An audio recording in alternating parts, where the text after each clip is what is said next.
So far, AMD's line of Ryzen processors have shown some very good price to performance results in the recent months. Ryzen 7 debuted as a very cost-effective option for users doing a lot of heavy multi-threaded work, and Ryzen 5 proved itself up against Intel's i5 processors, beating it in multi-threaded workloads and about equaling them in gaming once overclocked.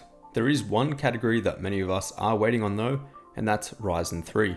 This category is rumored to include two quad-core processors, the 1200X, which tops out at 3.8 GHz, and the 1100, which tops out at 3.5 GHz.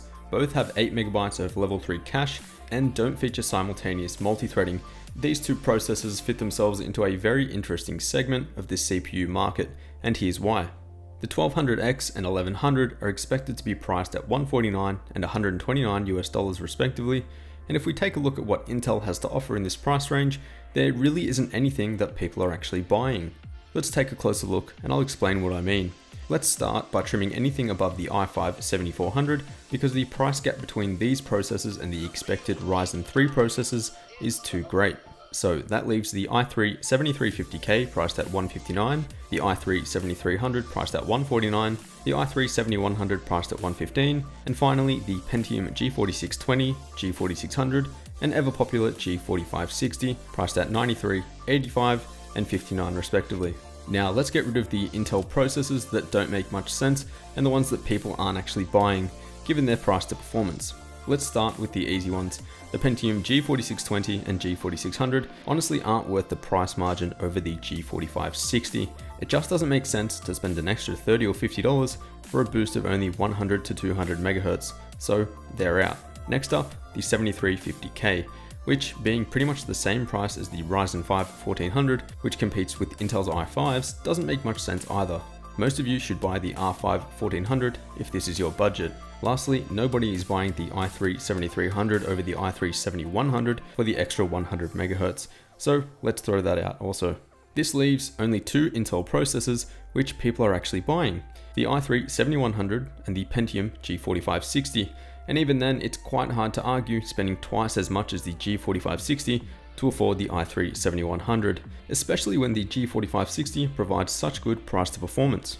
So as you can see, the expected Ryzen 3 processors fit into a price bracket that educated consumers, such as you guys, aren't actually investing their money into when it comes to buying a brand new CPU, and this is very good news for AMD. In this video, we'll be taking the Ryzen 5 1400, tweaking the clock speed and multi-threading in the BIOS, and essentially simulating the results that we'd be getting with the Ryzen 3 1100 and 1200X.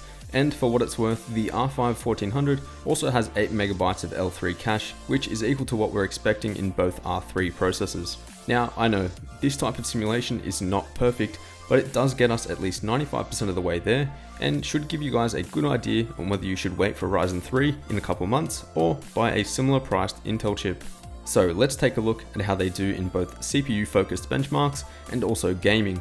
All testing was complete with a GTX 1070 to help shift the focus onto this CPU, and for memory we ran 16GB clocked at 2666 MHz. Note that for the simulated R3 1200X and 1100, I also wanted to include a hypothetical overclocked result. So I've included what that would look like given an overclock of 4 GHz. Also note that once the 1200X and 1100 are matched in frequency, they essentially become the same processor. They have the same core and thread count, same expected CCX layout, and the same amount of memory cache. I've also accounted for the XFR on the Ryzen 3 1200X by adding an additional 50 MHz to the boost clock. Let's dive right in, starting with a look at CPU rendering. In CINEBENCH R15 with all threads enabled, the Ryzen processors as a whole do quite well, and the simulated R3 chips are no exception. Here, both the 1100 and the 1200X beat the Intel i3 7100 and the G4560 by a significant margin. And once overclocked, we're getting close to the i5 7500. Switch to a single thread however, and this is where the Ryzen 3 processors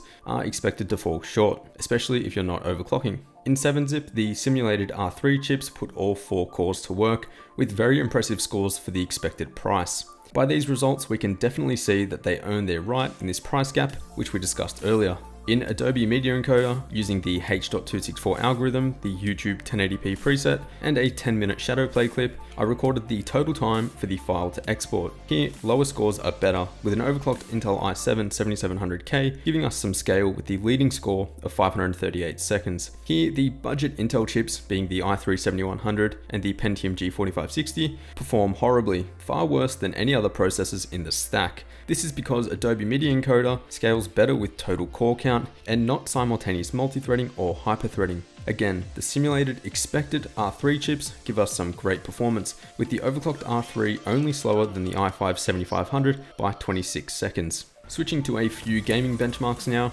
and Battlefield 1 gives us a good idea of how the processors handle massive multiplayer online games. For those who aren't familiar with these graphs, we have the average frame rate in dark blue, the bottom 1% of frames in normal blue, and the bottom 0.1% of frames in light blue. This gives us the full picture of how much the processor is actually struggling and stuttering throughout the gameplay. Unfortunately, we do see these Ryzen 3 chips towards the bottom of the stack, as this is definitely one of those games that can utilize multi-threaded CPU cores. The R3 1200X is about tied with the much cheaper Pentium G4560, and overclocking does give us a boost of a few FPS, but it's not enough to catch the equally priced i3 7100. Witcher 3 does give a more narrow field of results, seeing as the game is primarily GPU bound. Ideally, we'd be testing these processors with a GTX 1080 Ti, but I haven't got my hands on one of those just yet. Most of you are probably planning on pairing these budget processors with something like an RX 570 or GTX 1060, in which case the performance gap that you see here would be reduced even more. Again, the i3 7100 is the CPU of choice if we're just looking at this benchmark.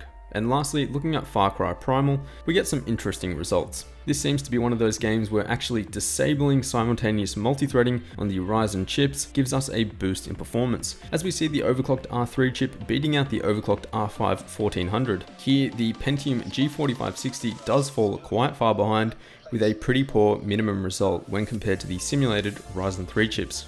So, what do we take away from all of this? Basically, we see a similar story from what we saw with Ryzen 5. That is, for gaming, out of the box, they fall a little bit behind the comparatively priced Intel chips, but once overclocked, we do see them catch up and in some cases, beat the Intel processors by a couple percent. Keep in mind that with a weaker GPU than the one that we used for testing, the performance margin will be even less. And for CPU workloads, they are getting close to their next weight class. That is, the expected Ryzen 3 chips are getting you close to i5 7500 performance in CPU encoding and rendering. So to answer the question, should you wait for Ryzen 3, which we expect to be released within a couple months? The answer goes like this. For those of you who are just gaming and have about $100 to $120 to spend on a brand new processor, the i3 7100 is still a viable and decent option, and from the results, we can expect it to edge out an overclocked Ryzen 3 chip by a few FPS. And for those of you who do some CPU workload tasks on the side, waiting for Ryzen 3 to hit the shelves should definitely be something to consider, as you're getting close to i5 performance for just over $100, which is serious value. As always, I'd love to hear what you guys think in the comment section below. I try and reply to most of you guys when I get the chance, so feel free to leave any questions as well. Thanks again for watching, hope you enjoyed. I'll see you guys in the next one.